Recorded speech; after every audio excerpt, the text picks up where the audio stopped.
In the years from my reading, in the years from 1956 through 69, you achieved the best results of your career quantitatively, 29% annually against only 7% for the Dow.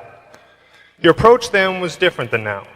You looked for lots of undervalued stocks with less attention to competitive advantage or favorable economics and sold them rather quickly.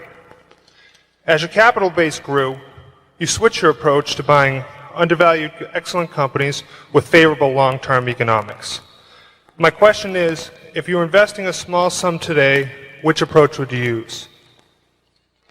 Well, I would use the approach that I think I'm using now of trying to search out businesses that where I think they're selling at the lowest price relative to the discounted cash they would produce in the future. But if I were working with a small amount of money, the universe would be huge compared to the universe of possible ideas I work with now.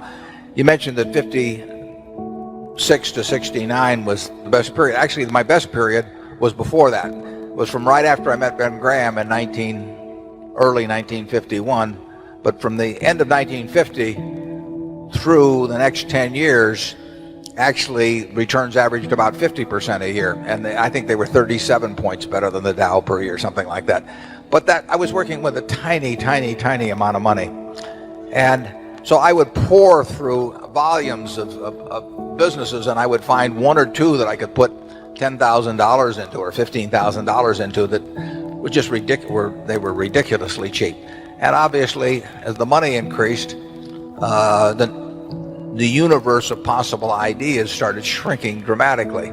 The times were also better for doing it in that time. But I think if you're working with a small amount of money, with exactly the same background that Charlie and I have, and same ideas, same whatever ability we have, I think you can make very significant sums. But as soon as you start getting the money up into the millions, many millions, the curve on expectable results falls off just dramatically.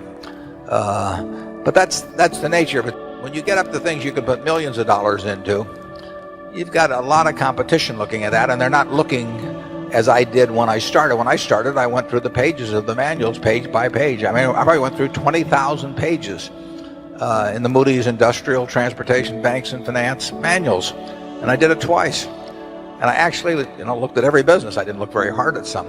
Well, that's not a practical way to invest tens or hundreds of millions of dollars. So I would say if you're working with a small sum of money and you're really interested in the business and willing to do the work, you will find something. If you were, there's no question about it in my mind. You will find some things that promise very large returns compared to what we will be able to deliver with large sums of money.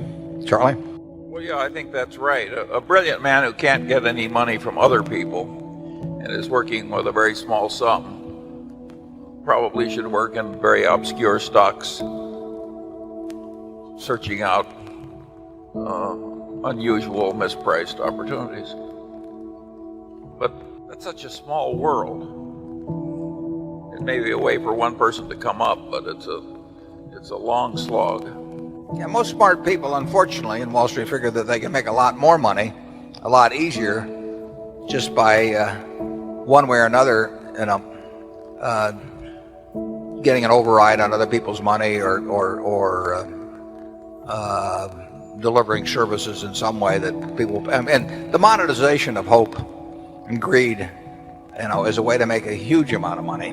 And right now it's just take hedge funds. I mean, I've had calls from a couple of friends in the last month that don't know anything about investing money. They've been unsuccessful and everything else. And, one of them called me the other day and said, well, I'm forming a small hedge fund, 125 million he was talking about. Like the thought that since it was only 125 million, maybe we ought to put in 10 million or something of the sort.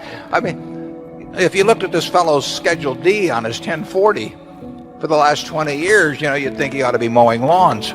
But he may get his 125 million. I mean, and it's just astounding to me how willing people are during a bull market just to toss money around because they think it's easy. And of course that's That's what they felt about internet stocks a few years ago. They'll think about something else next year too. But the biggest money made, in Wall Street in recent years has not been made by great performance, but it's been made by great promotion, basically.